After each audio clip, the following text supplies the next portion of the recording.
am officially recording to the computer. Welcome to BraveMaker's Mastermind. This is November, and I need to check. Oh my gosh, November 18th. Jeez Louise. Wow. I'm not prepared, I don't think, for the week of Thanksgiving to be happening. It seems like what? This is November 18th, and this is session number 26 of the BraveMaker Mastermind. We're going to talk today about how to do post-mortems on our projects, how to effectively deconstruct and give feedback and evaluate our efforts, our team, all phases of production in order to be better and improve, and also make sure we're enhancing good communications with our filmmakers and collaborators. But before we do that, I'll tell you as a reminder, you can check out all of the guests that are going to be coming up for the future Monday masterminds on our webpage at bravemaker.com. I'm going to open up the, excuse me, I'm going to open up the website right now and show you, because the next 3 weeks are really cool. I'm really stoked on who we are going to have. And I think you all too will be encouraged and excited because they're all very, very different people. So next week we have a screenwriter named Cindy Beagle.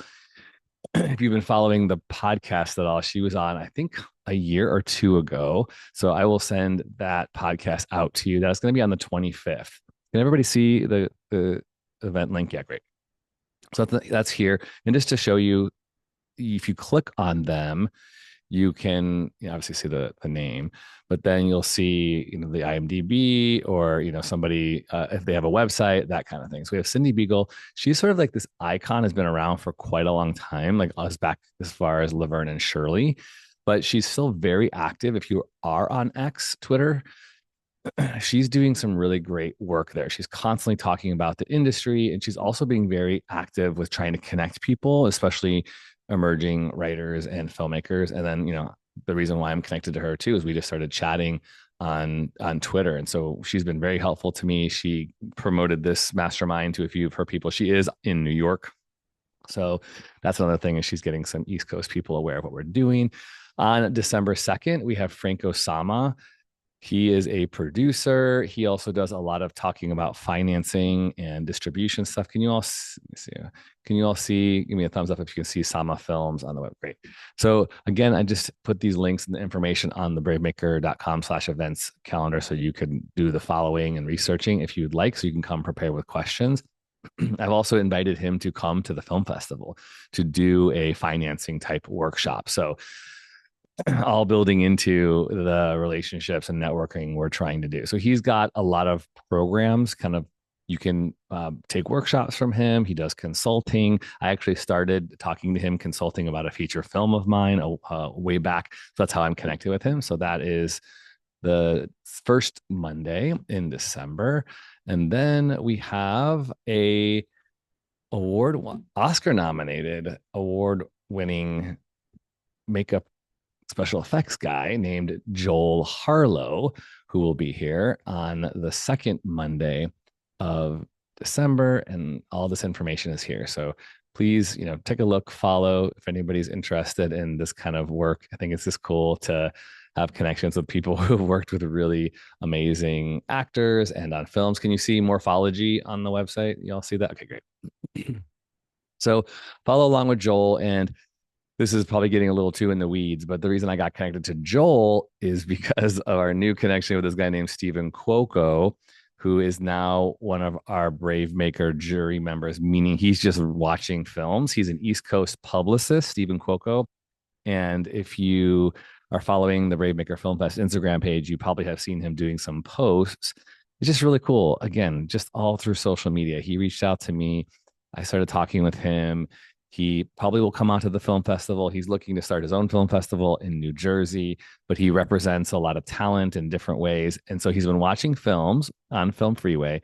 And I think 2 films, one of them is called Voice Box by Nader Bahu, who is a disabled filmmaker who's been a part of our community. He did a write-up on him. And then another guy named Roth Rind, who he did a write-up. So he's doing press for filmmakers already, which is really, really, really cool. So just as an encouragement to you all who are filmmakers, the connections and the things that are happening is pretty wild. Olga says, is it okay to invite one of my friends to the upcoming mastermind? She's a writer director from California, or even Shockfest director. Yes, if you want to invite people like to audit, just let me know ahead of time. I think that's a great way to promote. Say, hey, come to a mastermind for free, see what we're doing, and then consider becoming a member. The membership is currently $99 a month. Most of you know that. It will go up to $125 on January 5th. So we're just trying to find ways we can continue to support, keep BraveMaker alive, and also eventually, the more members we have, then we can start new Zooms throughout the week and other times, potentially at night. And we can also be having some revenue that we could pay special high top tier people to come and speak to us as well. Okay. Final thing I'll say is, did everybody get an email with the code for the December 18th Wednesday mixer? I saw a couple, maybe Gwen got it. If you didn't, please let me know. I did send that out, I want to say Friday, but it is happening on Wednesday, December 8th. Our new connection point is at Ghostwood, which is a bar, restaurant type thing, Ghostwood Kitchen, and they have a really great little private room that they're going to be giving to us. So this is also on the website. I'll put the link in the chat. I won't say the code on the video because this is going to be used on the replay kind of thing, but this is all the information right here. Okay, so I'll put this in the chat. And if you have the email from me, you should have the code. If you do not, then I will email it to you, and I'll email it again as well. It's still like a month away, so it's not like it's super urgent. Okay, cool. Before we go, it's 10:09. I think this today is going to take about 30 to 40 minutes anyway. I wanted to do, since it's the month of gratitude, I wanted to start off with some gratitudes. And I was just doing a discussion yesterday with some friends, and somebody brought up the science of gratitude. And I know this, and I know you all know this too, but the idea of intentionally thinking about things you're grateful for has a powerful impact upon our brain and stimulating endorphins.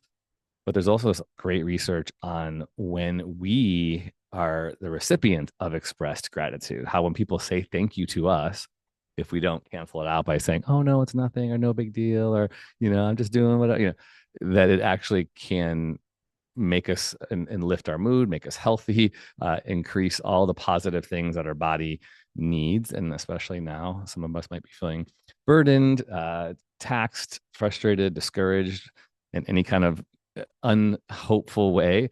I thought we could take 5 minutes and just go around and say things that you're grateful for, specific things. If you want to name somebody on this call, great, do it. But let's just make some room to express gratitude. Would anybody like to start? I'll start by saying I booked a gig that is going to get me through December financially, which felt like, oh, I was really nervous, y'all, but I just got the deposit for it, and I get to write 8 scripts. They're very short scripts, and then direct and produce these videos for a new startup. So to get that, so I'm grateful for work. That's amazing. Oh, besides not start because you already started, but I am grateful to Tony and creating BraveMaker and everything. It just the opportunities and the links in the chain that it has connected. I feel like my career is moving forward. I still don't have a feature out yet, but whatever. I feel like there's opportunities like stepping stones and opportunities to learn with doing the short films through you and stuff. So I'm definitely grateful to find the BraveMaker team right here in my backyard. So Right on. it was been awesome. So I think I appreciate that. Awesome.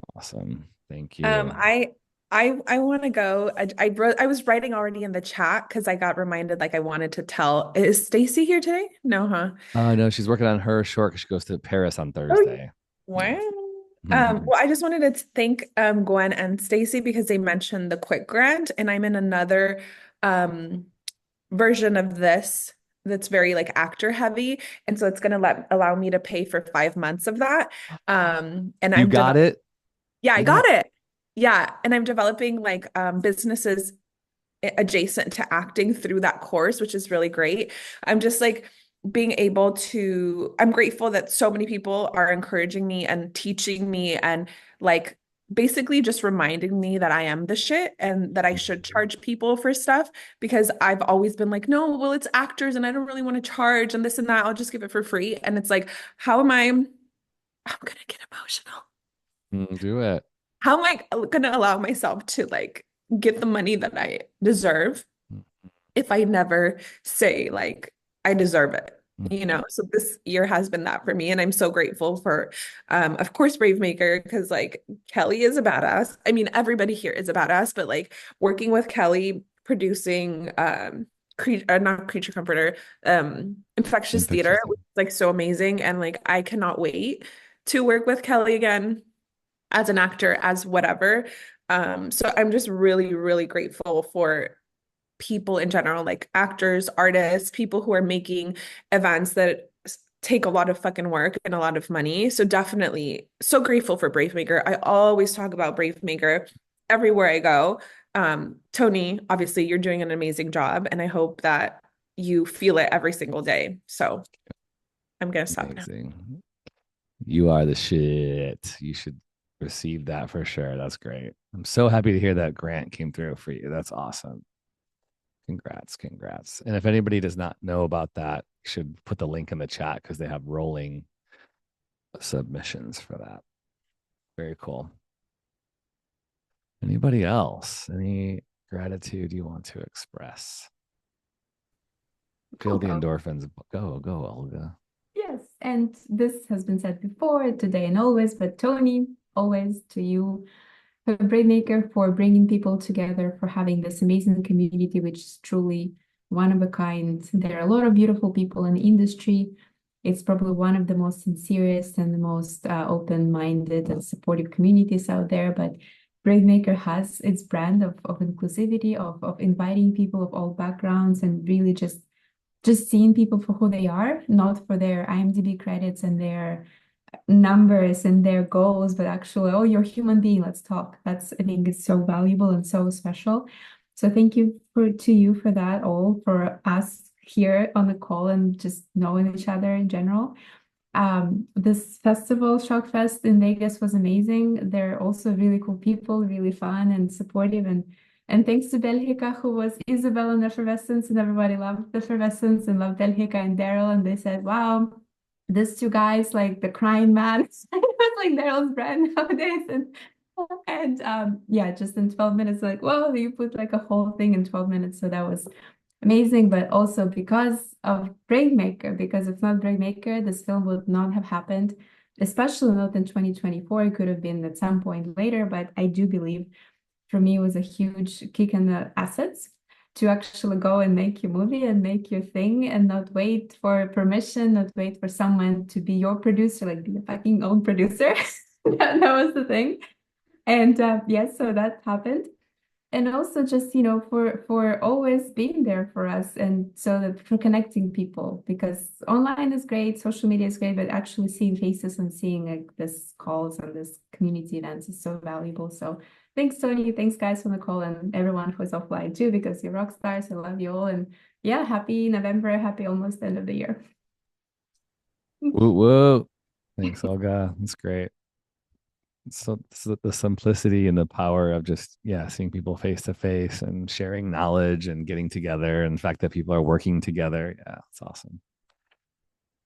Okay, well, keep going. If anybody else wants to share, please do use the chat. And again, I'm grateful for this as well. I need it. It's a great way to start the week. So today's conversation is going to be a piloting kind of conversation too, as well as when Solon and I were talking about how, creative resolution and conflict management. I know most of you are very familiar with these kind of conversations and the concepts you have. If you've had other jobs or gotten, a review from a supervisor, this stuff is kind of familiar, but I feel like I did not have anybody pass this off to me, like specifically around film. So I'm trying to create things and resources. And then again, I'm thinking too for the future, could we create a workbook? Could we create PDFs? Could we create things that filmmakers could, buy or, that we could give as a way to support and supplement, for the things that we want to do for BraveMaker as a resource, but also that would really be helpful to people, in the field.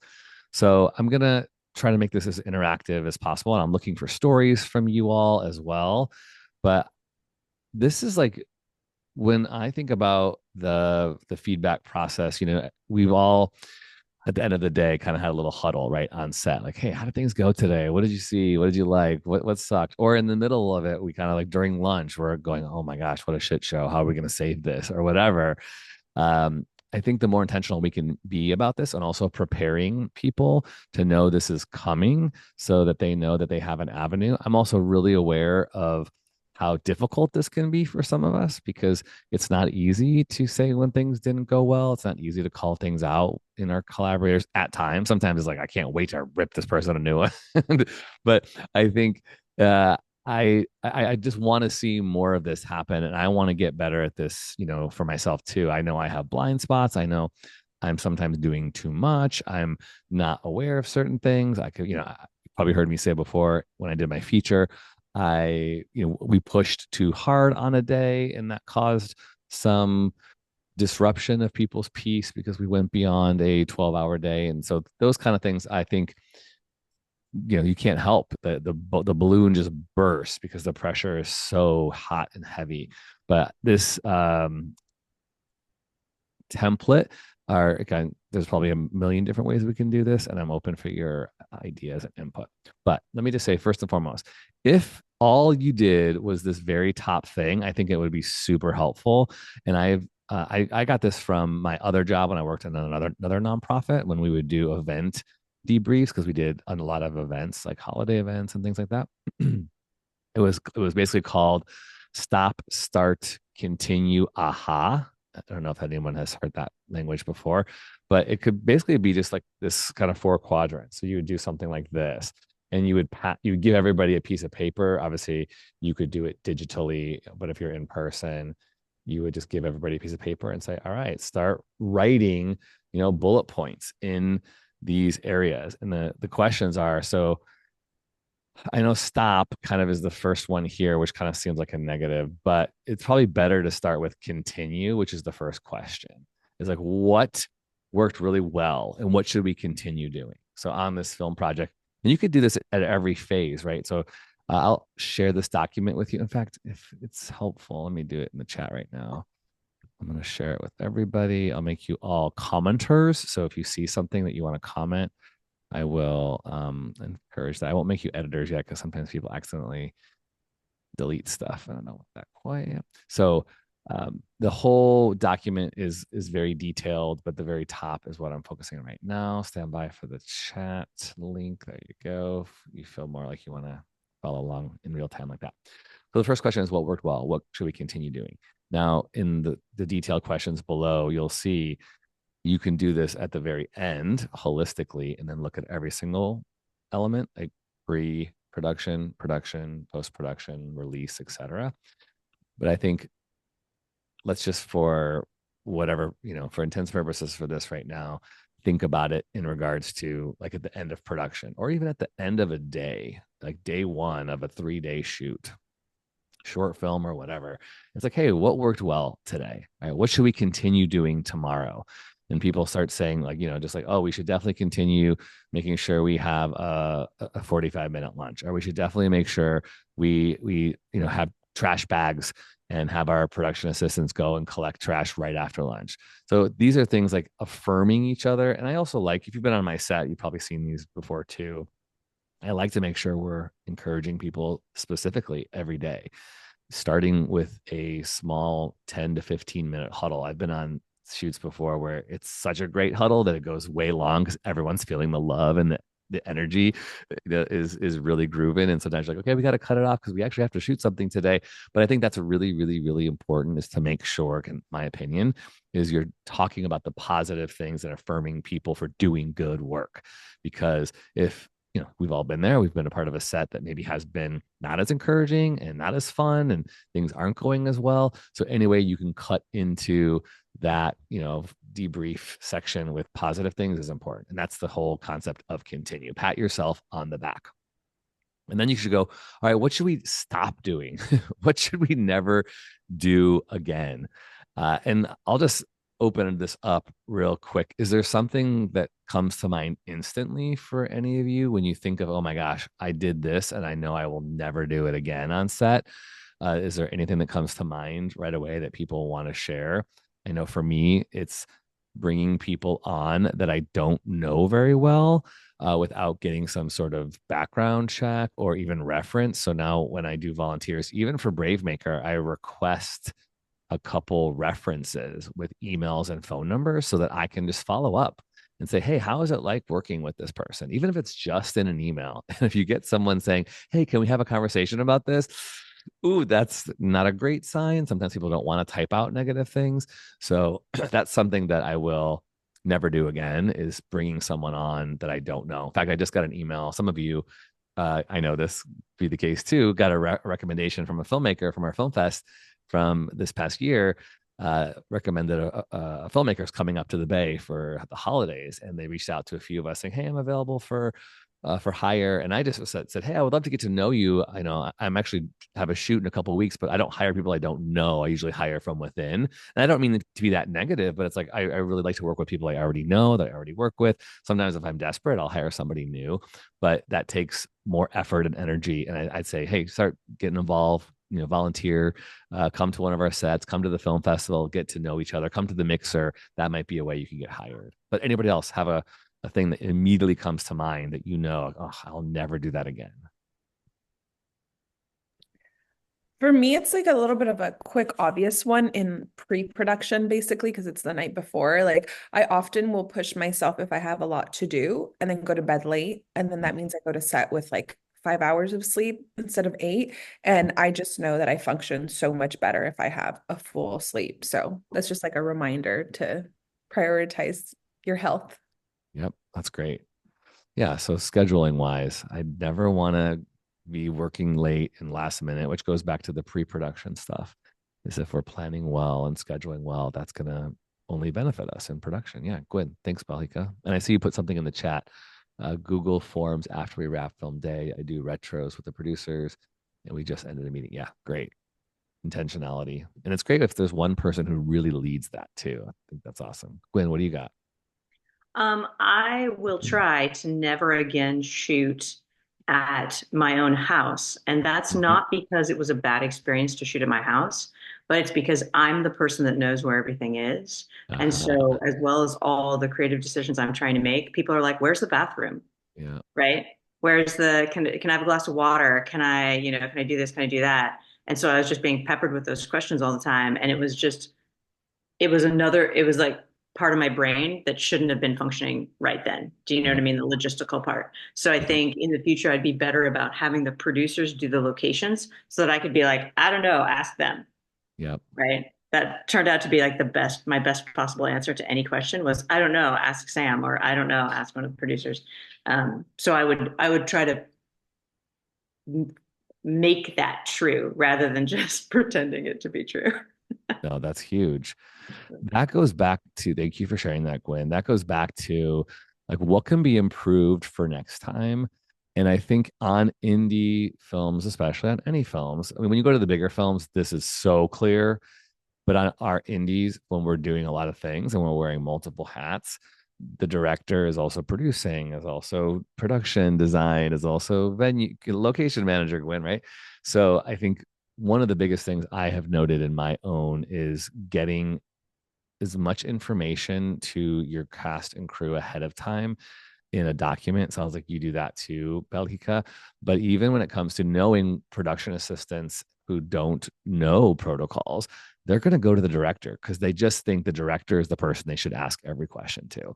And I think what I've learned around my days too is I try to state this gracefully, is that I, as the director, cannot be answering where garbage bags are or where bathrooms are. So please make sure my wife gave me this thing with, because she's a teacher, a preschool teacher, like ask 3 before me, ask 3 other people before you ask me. If you've asked a producer, if you've asked a production person, if you've asked the location manager, and they don't know, then you can come to me. So ask 3 before me.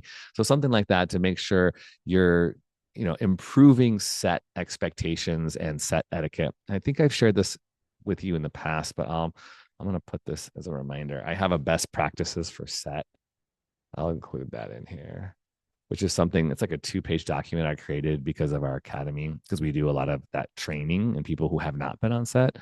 And again, in the Bay, there's a lot of people who've never been on a set. So when we're doing our films, they're stepping on for the first time. And that's a great thing. You know, I know Gwen, you had Sam who, you know, that was like her first official AD. I know she was on, I think she was on Creature Comforter as a PA. She did a few things with the Academy, and people go, "Oh, this is learning," right? But then they get where they're actually paid to do it, and it's their very first thing.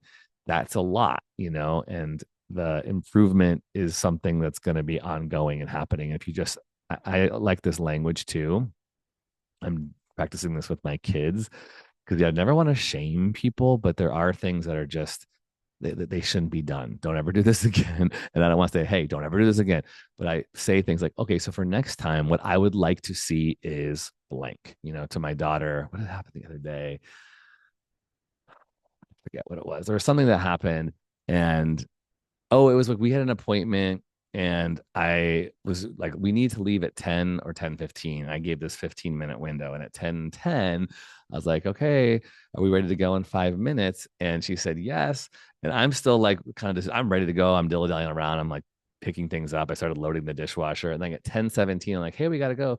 And she's like, oh, I heard you doing the dishwasher. So I thought I'd have more time. I was like, oh, okay. How could I have done that better? And I should have said, well, so for next time, when I say we're leaving at 10:15, I need to see you out by the car or whatever. So just communicating things like that. And I really like the therapy instructions I've gotten is making sure you're using I statements as I would like to see, for next time I would like to see, or for next time I would encourage you to show up, you know, blah, blah, blah. So as opposed to you should never do this again. Your behavior was da da da da. It's like I am seeing these things. I am making observations. I am expecting and wanting things to run like this in the future. So those I statements are really important when it comes to the improvement stuff and what we could do to plan better. Any comments on that and communicating those expectations, or like even just like requesting change for things to happen? I'm checking the chat right now. I just mentioned too that a great place to remind everybody, because not everybody reads like the call sheet email, because I know often it's there. Reminding everybody during the safety meeting at the beginning of the day, like, hey, reminder that this is our director, and I really want her to concentrate on directing. So if you have any kind of questions, take it to this person when appropriate. And then, you know, throughout the day, reminding people, oh, hey, remember we asked, she's really busy. Please don't talk to her right now because she's thinking about this. So just like they already got it once face to face, and then they keep getting reminded. They're like, oh shit, yeah. Because I'm guilty of it, because I like to talk, if you guys have never noticed. That's good. Thank you. Yeah, go ahead. Good, Hikam. Yeah, so this is something, and just the backstory, if someone doesn't know, I spent way too much time in tech, 10 years plus, so that's why you will see me always go into tools and programs and always do this, let's optimize things and scale things. But it's, yeah, but in general, there are a lot of things that are not relevant in this industry, but some are really helpful tools that could be actually practical and save us time and save us effort for debriefs and for postmortems. And one thing we did was effervescence at a very high level, very kind of small scale. Belhika, you've probably seen it, Tony too, but we did this kind of thing. It's called Easy Retro. It's a software that is free to use for everyone. It's not a project management tool. It's not something you have to sign up for and have all these complexities as, you know, configuring the UI and building your own workflow. Super user-friendly to use. And what Tony was saying about, you know, all these different avenues, like what went well, what could be improved, what could be changed, or what action items we actually have from this meeting. The benefit of this thing is that it's completely anonymous if you want it to be. Some people might feel, you know, uncomfortable sharing. They're like, I don't want to put my name on it. I don't want someone to see my comment, which is fine. So everyone can do it offline. They can just put their comments for each of these columns anonymously. And another benefit is that you can vote on things like, you know, something that you thought but you haven't written yet, but somebody else mentioned it. So you can vote like +1. This is exactly what I thought too. So then in the end of this session, which can be on Zoom, can be in person, you go through all of this and say, if someone has something to share, you know, on the call, if that person doesn't want to be anonymous, they can come up on the call and just share more, like add more details on that call. But also, whichever comment gets the most votes, it means that it's really important. It really matters for the team. So we usually would start with those first. So like, let's address, like somebody said, there's no fridge on the, on the set. So I'm like, okay, action item next time is get a fridge or get some kind of, cooler container. Or maybe we need the video village because it is helpful because of all these constraints like budget and one day shoot we didn't. But that's a great suggestion. So all of those things we can review and include into next set. So that way it's, it's very visual and it doesn't sound like, oh, we're just going to address one comment, but not the others. Like it's very data driven. So based on votes, based on comments, like we can address comments equally and then everyone has a say. And if someone wants to share more details, they're welcome to do so. And it's free to use really just for heads up, for any sort of collaboration. That's what I use a lot and it can be done anytime. It's easy to use and maybe it will help you. That's so good. Okay, so this, I know I did one with you. Is this it right here? This one right here? This is a report from the one you did from Effervescence. Yes. Yeah. Yeah. Great. So easyretro.io. Okay, cool. I'll put that in the chat too. Yeah, I remember doing this and this was really great. Maybe one day, one mastermind, she can walk us through an example of how to set it up and send it out. Yeah. When you don't have any guests or something like. Yeah, definitely. I have way too many tools. It's gonna be like. I was gonna say I love like efficiency tools, and I have time to research them because I need them instead. Yeah. So Olga, send them my way, but teach me to do them. Okay. I will say that one of the benefits of that is there are, like I said earlier, there are things that people don't feel comfortable saying. And I hope and I wish that we could do that. But if it's not safe, or maybe people are like, well, I don't want to hurt someone's feelings, these are really good tools for that. And it's also efficient because sometimes we don't need to be like having a huddle or whatever to talk about the small things about like food or just small improvements like like the table thing or the time use or whatever. So I think that's really great, Olga. I am a fan of that phrase. You've heard me say it before. If you knew I wouldn't get defensive, what would you tell me? And I think that is a really important thing to practice with your, if you're producing, if you're directing, is that inner circle of people. If there's any kind of tension or fear or a sense of fragility within that team, that can really erode the creativity and really erode the final product of making a really great film or a short or a series or whatever. So if there's anything within your gut that says, I'm embarrassed to say this, or I feel bad, or I don't want to hurt their feelings, I would just say gracefully and gently, just check that. Because if your collaborator is a true collaborator, and I'm saying this for myself too, like I need to hear that. Like if you're holding back on me, you're preventing me from being my best. So please, I beg you, tell me, bring, the blind spots to me, even though it's going to be hard to hear. And if you don't hear me, or if your fellow collaborator doesn't use that phrase, you might say to them, which is hard, get the guts to say, hey, I would love to have a chat with you. I have a couple things that I think would be important for us to discuss. And if I knew you wouldn't get defensive, I would like to share a couple things. Let me know when a good time is for that. That is trying to like open the door to say, like, could I tell you those things? But if you're regularly using that phrase to your collaborators, they'll feel more comfortable to come to you. Your actors, your fellow producers, your director, whoever, production designer. If you are using those types of phrases, and find whatever works for you, because that might not work for you, I don't know, but find something that at least says like, hey, truly, if there's something that is getting in the way of our connection, of our creative collaboration, please bring it to my attention. Please tell me. Okay. So yeah, thanks for that, Olga. And if worst comes to worst, then use this thing here, especially if you have a large crew for whatever reason. If you have 2 people on your team and you're sending this thing out, it's like, come on, guys. Just say what you need to say. But in larger teams, and I've been there when I was on a large staff of a nonprofit, we had to do these, they were called 360 reviews or whatever. We had to do anonymous reviews. But I saw that really crumble a couple people because they felt like, oh my gosh, people are being so blunt and almost mean.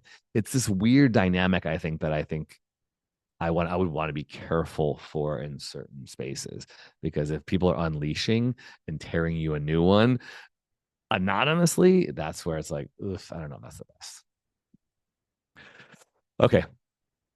Next one would be the aha moment. And this is the fun thing where you're giving people kind of like what we just did. Maybe it's like the awareness and the gratitude space, but what's an aha moment you had on set, or what's an aha moment? And these can sometimes overlap. Like you know, what Gwen was saying, I had this aha moment, I'll never do that again. But it could just be an aha moment where it's that self affirmation. It's like, I really am good at this, or I felt really, really proud of how efficient I was with giving direction, or I felt really great about how we solved that problem, and it just made me think, like, I'm seeing problems differently now. And that was definitely a couple aha moments I have had. Does anyone else want to share? Was there an aha moment you had that maybe didn't, fit in the stop, start, and continue? An aha moment in writing and acting and producing and auditioning or whatever. Anything anybody would like to add?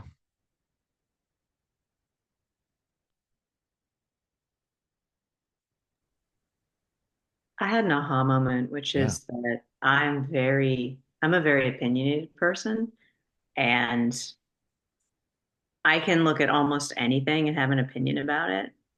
And I realized the, I realized that just because I have an opinion doesn't mean that the person who's doing the thing that I'm observing needs my opinion, right? Mm, Like, what is my role? yeah. And and anyway, and it was just ironic, right? Because it was like it was because of the reverse situation that made me realize that I can offer unsolicited advice sometimes, and that I need to be more mature than that and just Mhm. realize, is this my project? If it's not my project, then it's their business. Yeah. You see what I mean? It was just a really interesting feeling of like, oh, you know what? I think that I'm I don't need people don't need my input sometimes. Just because I have an opinion doesn't mean I need to share it. Hmm. So a moment of total humbleness, humility at that point. Hmm. So good for me. That's really great.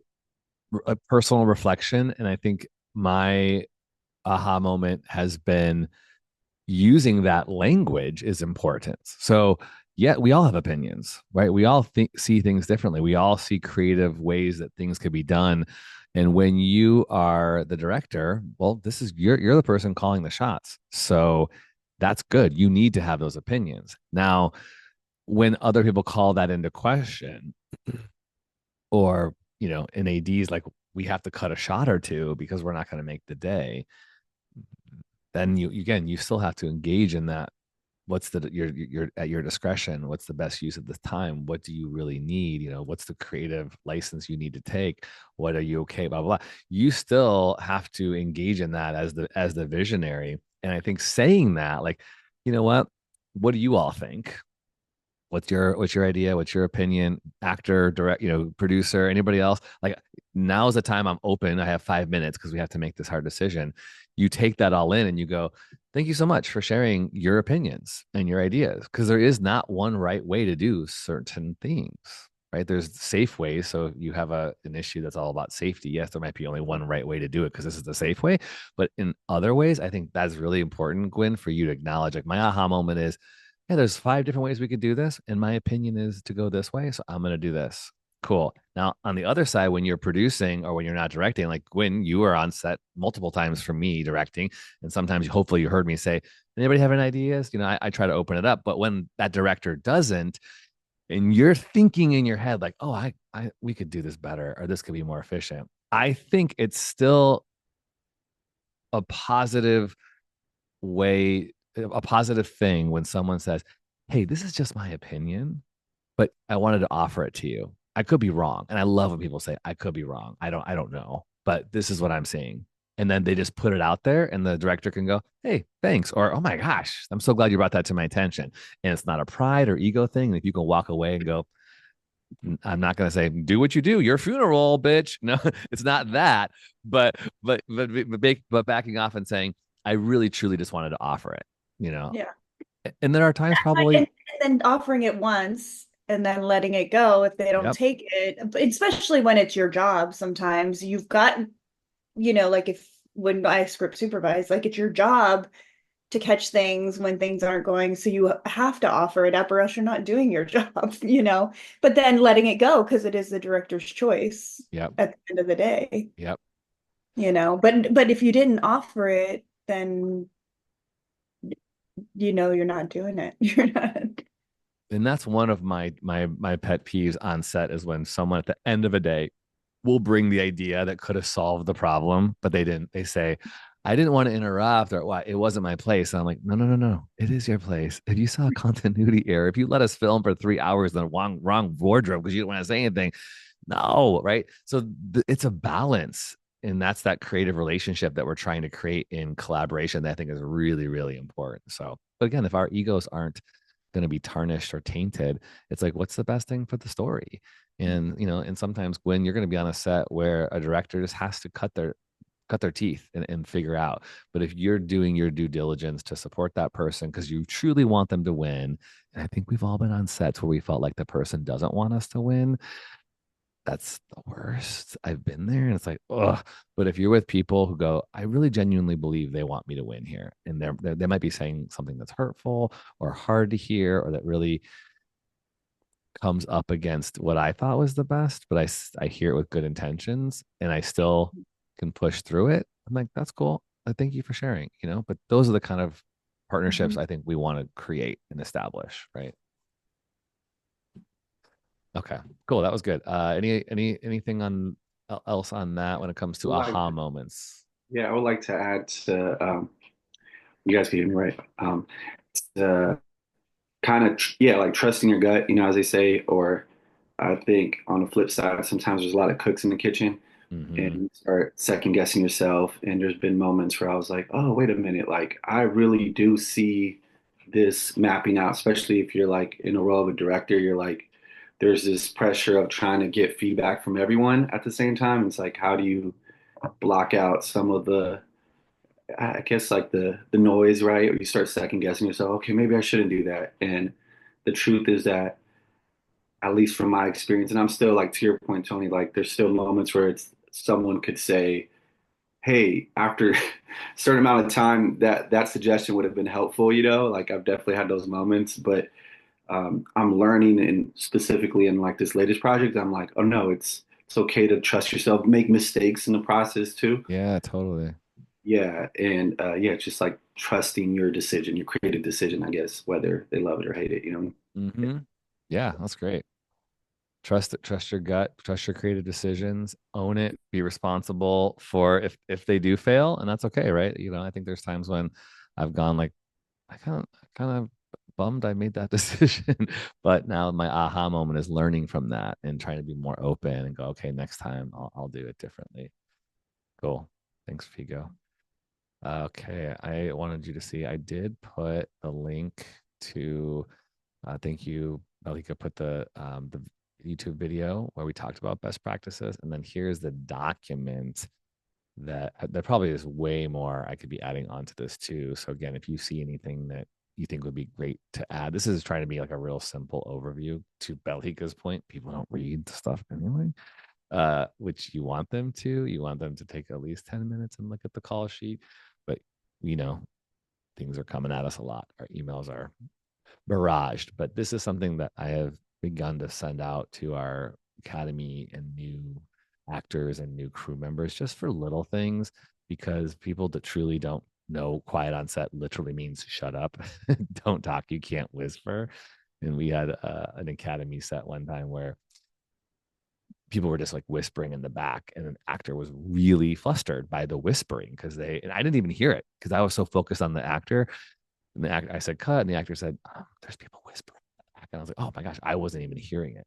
So these little things like hot set, right? That that is a term that people don't realize you shouldn't touch things or move things. Or, we had a flower vase on a set one time and the petals had fallen off and they were intentionally supposed to be like that. And the PA cleaned them up in between takes. I'm like, no, don't do that. So just little things that you want people to be aware of. I do put this in our, um, obviously we have this thing that the no jerk policy, but I do put like the intentional, I hate having to say things like this, but hey, we won't tolerate racism, homophobia, any harassment should be reported as soon as possible. And I try to say these things too on our set at the very top at the huddle, because sometimes there is one person who's new or who doesn't know or who's flirty and inappropriate. And so we just try to set that expectation. So if you want to use this, please do. If you have ideas to add to it, please let me know. I would welcome that. Okay, we have about 12 more minutes. I want to go through some of these specific questions. Okay, so on the document, I think this would be great if anybody's interested to help create this or do a Google form on this. Let me know. But this is the like really, really getting in the weeds. If you really want to do some real intense, okay, I really think this is, if you do just this, it's really helpful, and especially in conversation. But here's a bunch of things you can do, like the rating system. So, this is what worked well, what didn't work, did the final film align with original vision? But you could do every single line item as a 1 to 10 and then having people explain their ratings. Like if you're getting 6s or under on anything, that's definitely something to be discussing, right? Were the goals and the scope of the vision clearly defined early on? We've all been a part of, not all, but potentially some of us have been a part of projects where the vision wasn't clear. Like, what are we actually making? What is the tone of this film, of this series? Is it comedy? Oh, I totally missed that, right? What were the biggest challenges in pre-production? This is something probably that the stop, start, continue doesn't necessarily get at, unless you talk about what you'll stop doing or what could be improved. But really talking about what was the forces that were working against us, what balls were dropped, what things just went awry that we need to address. Budget, right? The budget, you've all heard me talk about Sweet Santa Barbara Brown, and we all learned a big lesson on that shoot about expectations and people who weren't communicated about how much money was in a certain department. We overspent. Thankfully, all of that is paid off now. We raised all the money we needed to pay off all of our cast and crew, which felt great. But those are obviously important things that need to be talked about. Oh my gosh, y'all. This with the location stuff too, I think is a whole other conversation. Gwen, you had people filming at your house, so maybe you felt this as well. And I have felt, the burden of how many free locations I get all the time, that I want people to not complain after we've left, that we've left it dirty or had things out of place. I've had people use our studio multiple times, and I really appreciate when I hear people say, oh, we're taking pictures, or they're texting me saying, hey, we weren't sure if this thing was plugged or unplugged. And I really like, that is a big pet peeve, is people will unplug things like refrigerators and not plug that back in. And people, that's like losing money, right? Wasting food. So those types of things, I think, again, are not always blatantly, explicitly talked about for production. And if you're at the point afterwards and having to kind of backpedal or apologize to venues, it's like really, really tough. But if people know in advance, like this is something we're going to be talking about at the end of production, at the end of the shoot, then they're going to be a little more aware, like, oh yeah, okay, we just filmed at the Fox Theater for the Academy on Wednesday, and they gave it to us for free, which they charged us $2,500, for 4 hours for the opening night of the film festival. Not granted, that's with people to run electric and production, but anyway, they gave it to us for free, which was so nice. And I was like really clear, like make sure we put everything back. So we took a bunch of chairs out from the green room. But during one of our scenes, a couple of actors were rehearsing.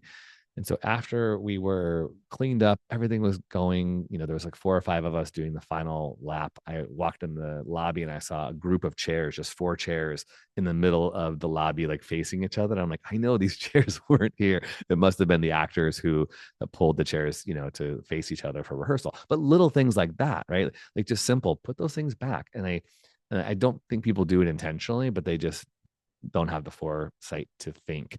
So having that kind of rule in your preparation, hey, if you take something out, please put it back because we're going to be talking about this afterwards, and it has an impact on production, and sometimes it has a financial impact if we, unplug a fridge or whatever. Okay, shooting schedule, intentional questions around how did we do with being on time? What were the delays? I like this a lot. Who stood out as a VIP crew member? Make sure we're affirming each other. This is kind of challenging, but were there any crew members who became challenging who we would not want to work with again? We could talk a lot about this one, and maybe I would like to get some feedback from you all on this. How do you handle that when there's somebody who is problematic on sets, who makes it difficult to work with them, let alone would you want to work with them again? How do you handle? If anybody wants to share anything. I can go really quickly. I take a break from them, from working with them. If it was like really bad situation, like allow them to evolve and then, still be open to working with them in the future. And then as a producer, I don't want to give too many specifics. Just getting feedback from everybody if there was somebody who we need to talk to, and being like, okay, who is this person the most comfortable with, and approaching them and asking, would you like some feedback of the set? And if they say no, okay. And if they say yes, letting them know that nobody's giving them this feedback from a place of like anger or we don't like you, things like that. Is just like, this is the way that our sets work and how we would like them to work moving forward. So this is feedback that we had from the team. Please don't take it personally. I hope that you can work with us again in the future without these items. And do you have any feedback about us, again, in a reasonable way? Don't just give negative feedback because negative feedback was given to you. Like, oh, let me come up with something. Since they said something bad about me, let me come up with something. So just getting like whoever's the most comfortable person with them, the largest relationship, and then, allowing them to say no if they don't want the feedback, and that's okay. Take a break from working with them, and then you can work with them again because we evolve all of the time. And sometimes people are going through stuff and they're lashing out because they're hurt. Yep. I'm trying to find my hand raised. I can't find it. I wanted to say something real quick. Thank you for reminding me of that idea that we're humans first. We are so sometimes like labeled our jobs, but we have jobs to do, and there's like the time and the money and all the things. But taking a step back and going, okay, is it, like, before I tell this person what I need them to hear critically, constructively, I just want to check in. Are you okay? Is anything going on? Like, really, without being in any way rude or demeaning, but how are you? Like, I just want to, just real quick. And I'm not the best at that, but I think that is important because you don't know. Somebody might say, yeah, you know what? I'm going through divorce right now and it's friggin' rough. Okay, well, that explains why you're being short and unkind and micromanaging. That's what I'm feeling, right? Yeah, that's really, really important. Go ahead, Olga. Yes, very quickly. Praise publicly, criticize privately. Yeah. It's another thing, but whatever is going on, something went well, amazing. It's a teamwork, everyone, well done. If something goes wrong again, are you okay? Is everything going fine? Like, can I help you? Sometimes people just feel so out of it, they don't see themselves in certain situations, but that private one-on-one, it never should be public. If there's any comment or feedback, just pull them aside, 2 seconds, like, hey, are you okay? Can I help you? Is everything fine? That's it. Solves a lot of issues no one needs to know. And oftentimes things change for the better. That's good. Yeah, no one needs to know. Yeah. Kelly. And I love the suggestion, Bellica, of finding somebody who's really comfortable with the person or the most comfortable. I think the only thing I would caution is don't have that person speak for everybody, and don't be like, the team feels like this, because that person will feel super isolated. And so just have that person, like Tony was saying before, use I statements, like, I feel this, because it feels really bad for anybody to think everybody's been talking about them. Totally.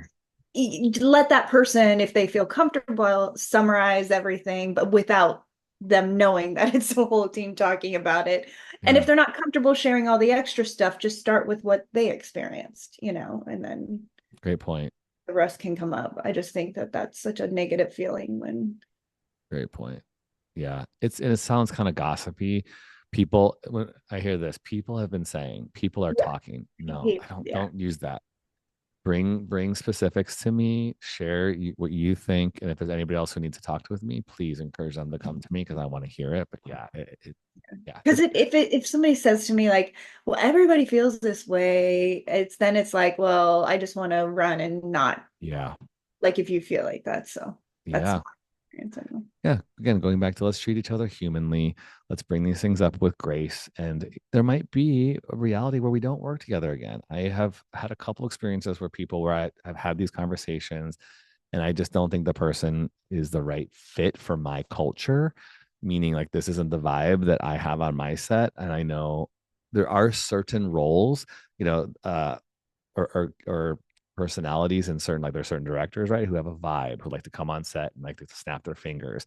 I don't like to work with that person. That person's hard. Or there are cinematographers who are just they don't want to collaborate. They start to take over, and it feels a little bit like, oh wait, do I get a say in this? There are certain ads who just really take the helm and drive the schedule, which is so important, without any kind of positive emotion or a smile. And not that it's like, hey everybody, you need a smile, but those things are just not my vibe. And I've tried to give feedback and I'm like, you know what, that's okay, cool, thank you so much for your time on this project, and I'm not going to be calling you back.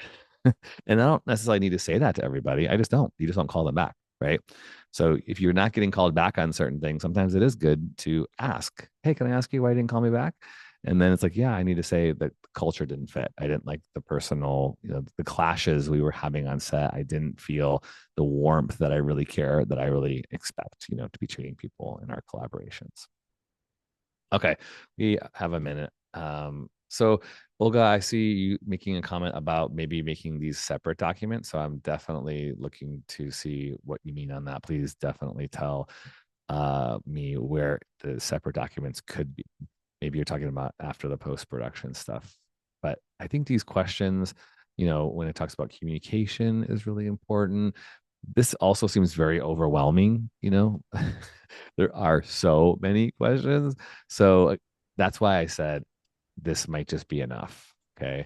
Again, we're all busy. We're not getting paid to do these things, but I think going through these and picking and choosing what questions are important for you, what questions are important for your team, even sharing this document, you can make a copy of it and create it specifically for whatever project and delete the stuff that is not going to be necessary or follow up for you. Okay. And then they have a thing about follow up. What are tasks we need to do? What are things we need to, put on our assignments? What are things that we got to make sure we get back to? All right. That kind of thing. Okay. Well, we're on the hour, but I'll stay on for a minute or two if there's any other final comments.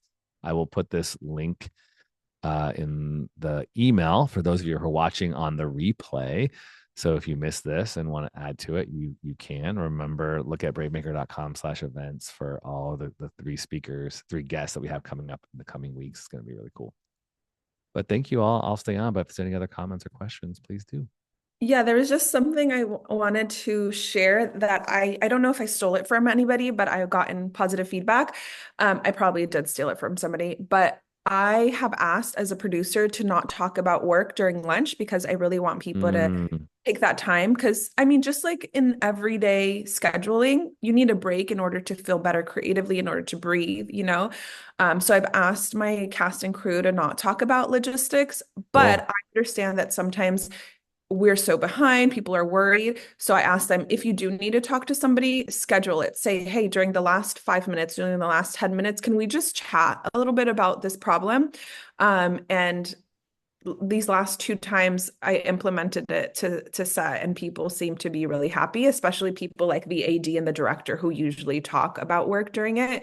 So that's just something that I got to do because I've producing now. You know, I can't say that as an actor. Hey, can you guys relax? You know, Yeah. But still allow for I that. will say that is important even when you're not producing, Balika. You know, we talk a lot about advocating for yourself. I think that is important to tell actors too. Like, you need to set space for yourself or any crew. If the lunch is especially the only time you have, it's okay to say, hey, I'm just going to take this and, you know, read a book or put my headphones in so that I can refresh. I think that's really great that you're doing that. Yeah, you're right. I should advocate for myself because I often get to set early so that I can relax, so that I can like feel in the Mhm. space. And then people put me in hair and makeup, people put me in wardrobe. And I'm like, oh, I got here an hour early so that I could relax, but I'm being asked so that we can get ahead of schedule. And I'm like, it's my own fault for getting here early. And, you know, so I just get on to hair and makeup. Like, why is Belika sitting in her car? Well, because she needs some space. Back off. Okay, well, good. Thank you all. This was really, really good. Good for me, helpful, hopefully for you. And if you're watching on the replay, please email some thoughts or ideas. And that's all we got. See you next week. Thank you so much. Bye, everybody. Yeah, bye, everybody. Bye. Thank you.